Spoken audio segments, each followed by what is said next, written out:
This question belongs to compiler design subject and was asked in GATE CSE 2015.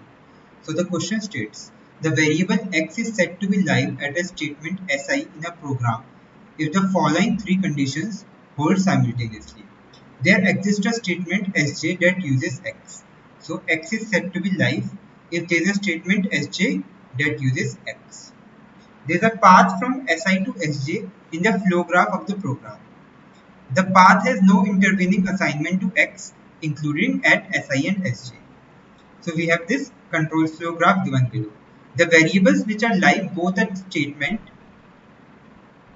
in the basic block and at the statement. So we need to tell the variables which are live both at the statement in basic block 2 and the statement in the basic block 3 of the above control flow graphs are. And these are the options. So let us see how we will do this. See, the variables q and the variable r are live at the entry point of block 1. So this is a block 1. So the variables which are live over here are q as well as r. Now what about p? The variable p is dead. So what are dead variables over here? The variable p is dead. Why? Because see, here the value of p is overwritten at the first statement and the statement 2 is using the p value, but it is using the overwritten p value. Okay, because p is overwritten at the first statement and the statement 2 of block 1 uses the new value, and from the line 2 of block 1 p is never used, so p is dead over here. So only live variables are only q and r. Okay, now see, in case of variable s, similarly we can see that variable s is overwritten over here and a new value of s is being used from the line 3 in block 1. So s is dead at the entry point. So s is dead over here. Okay. Now see, what about u? U is overwritten, but u is never used in block 1. So u is dead. U is also dead before block 1. Now q is done, r is done, p, s and u are done. Now what about block 2?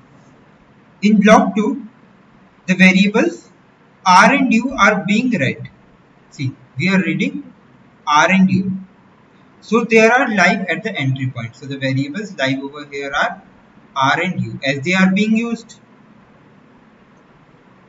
as well as they are used in the assignment line of the block 2.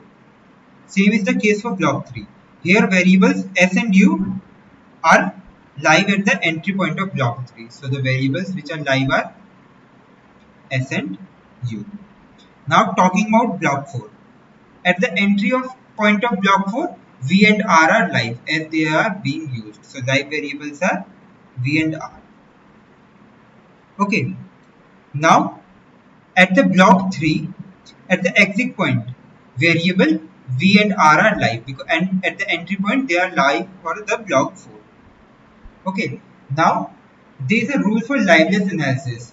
Like if a block B does not use a variable v, which is live after its exit point. So let us suppose here it is like this. Here x is live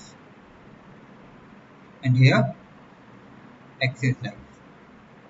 So if in a block B does not use a variable v, which is live after its exit point, then this variable v is live also before the entry point of the block B. Okay, so we can write L Sx in equals to L Sx out if S does not refer to x.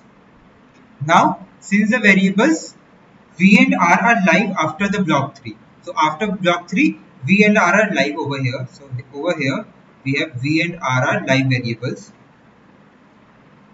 So they must be live before the block 3. If they are live after the block 3, so they must be also live before the block 3. And v is not shown in the figure. So at the entry point of the below blocks, so at B2, at block 2, R and U are live, and at block 3, R, S, U and V are live. See, S and U are live, but because of this condition, Which condition? There is a condition which says that if a block B does not use a variable B, so here V and R are not used, which is live after its exit, and it's live after its exit, then the variable V is also live before the entry. So here also V and R would be live if they are live afterwards and they are not used in between. Okay, so V and R also come over here. So what is the common variables in both these? What is the intersection? Their intersection is R and U. So answer is R and U, option C.